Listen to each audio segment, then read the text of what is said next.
mga miyembro ng tinatawag na networking sa Ortigas ang galing daw mangumbinsi sa mga bagong recruit na magbayad ng reservation fee. Ang hindi makabayad, cellphone o gadget ang hinihingi. At pag umayaw, pahirapan ng pagbawi.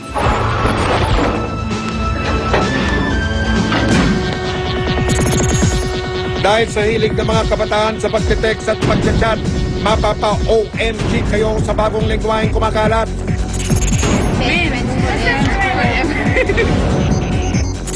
Mutual understanding. Kanya-kanyang bayad. Pero para sa mga gustong kumita, isa lang daw ang dapat tandaan. W. Bush. W. Bush, walang bayad. Sino yung naging president ng Amerika? George pala yun. Hindi na bago sa atin ang konsepto o ideya ng networking o ang paghihikayat sa mga kilala o kaibigan para magpamiyembro sa ilalim ng inyong pangalan. So merong mga tinatawag na business model o pamamaraan sa direct selling na kailangan mong may mag-i-sponsor sa'yo. Yung nag-sponsor sa'yo, dadaling ka doon sa negosyo, i-offer sa'yo. So yung unang tao na nagdala sa'yo o naghikayat sa negosyo, yun na nagiging upline. Isa si Andrew, hindi niya tunay na pangalan sa mga naingganyong pasukin ng networking. Ang napili niyang puntahan, ang kumpanyang UNO o Unlimited Network of Opportunities International Corporation. Nung pagpunta namin doon, may orientation, tapos doon nila linatag lahat ng mga marketing plan. Nahikayat din po ako nung una. Naengganyo sa pangako ng instant asenso si Andrew. Ngunit wala siyang dalang 7,000 piso para sa membership fee. Dito na siya inalok na magpa-reserve ng slot sa membership sa pamagitan ng pag-iwan ng gadget. Noong araw na yun, wala po akong dalang gadget. So yung kaibigan ko, pinahiram ako ng Digicam niya. Yun po yung pinang-para-reserve ko. The next day, pinalitan ko po ng cellphone ko. Smells fishy. May dalawang invite ako na nag-back out, tapos gusto nilang kunin. Pinatungan ko ng 500 pesos yung mga gadget na pinareserve. Naloko na ang sariling cellphone na iniwan. Pag binawi, may patong na.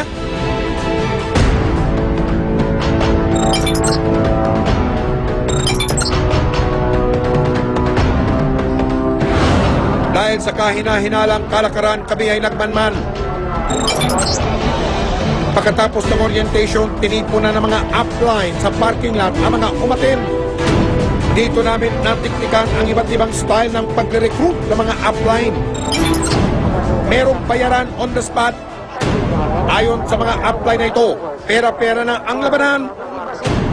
At dahil karamihan sa mga hinihikayat ay wala pang dalang pambayad sa membership fee, dito na rin namin nakilala, nalaman ang ibig sabihin ng W. Bush. Meron po kami tinatawag na W. Bush. Yung una-una, withdraw. Withdraw, benta, withdraw, utang. S, sanla. H, ingat. Tulad na lang ng ginawa ng isang ito, wise ang palusot sa magulang. At kung hindi makuha sa santong dasalan, ang iba'y dinadaan daw sa santong paspasan.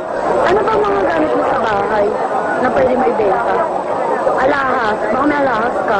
Mamaya baka presentan kita ng multiple hit para ipodo mo na lahat ng mga pwede may benta. Aba, tila may halo ng pamimilit ang dapat ay simpleng panghihikayat. Ayon sa grupo ng mga kumpanyang nagnenegosyo ng direct selling o networking, hindi katanggap-tanggap ang ganitong estilo. Nanghihikayat na magsangla o mag-iwan ng gamit, hindi yung karaniwang pamamaraan ng pagre-recruit. Dagdag pa ng Direct Selling Association of the Philippines o DSAP, wala dapat sapilitan sa pagpapamiyembro. Ngayon kung tinuturo nga pang mangutang ka, magsangla ka ng gamit, mag-kickback ka, sa palagay ko hindi tamang pamamaraan.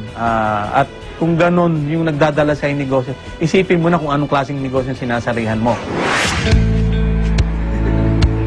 Ito mismo ang naging paniwala ng isa pang biktima na tatawagin natin si Simon. Simula nang naging miyembro siya nung nakaraang Enero, na bunyag sa kanya ang katotohanan sa likod ng mabulaklak na pananalita ng mga upline niya. Nung una po, nag-recruit po ako kasi meron po silang sinasabi mga promo. Yung promo po na sinasabi nila parang, halimbawa, o kailangan mo magpasok ng 2 tao, kailangan may pumasok sa yung 2 tao ngayon. Kapag nagawa mo yun, meron kang award, ganyan, meron kang prize. Pero kapag hindi mo nagawa yun, kailangan magbayad ng ganitong halaga. Paano po? At ang cellphone o gadget na inyong ipinare-reserve, pahirapan sa pagbawi kung ayaw nyo nang ituloy ang pagsali. Yung vault na sinasabi nila, wala naman po talaga yun. Ang nangyayari po, inaabot lang po nila yun sa mga upline. Kaya natatagalan po pag may mga kumukuha ng cellphone kasi pinapahiram po nila sa mga ibang member. Yung iba naman pong upline, binibenta na nga po yung mga ibang gamit kasi sinasabi nga po nila na na-flash out ganyan. Isang buwan na kasi ganyan. Kaya ang gawin mo, sumali ka na lang. Ganito na ang sinapit ng cellphone na iniwan ni Andrew sa upline ng tatawagin natin si Eric. Binabawi ko na yung cellphone ko. Tapos ang sabi nila, na-flash in na daw yung cellphone ko, ganun. Hindi ko na raw siya pwedeng mabawi kasi almost 2 months nang nandun sa kanila na naka-reserve. Kaya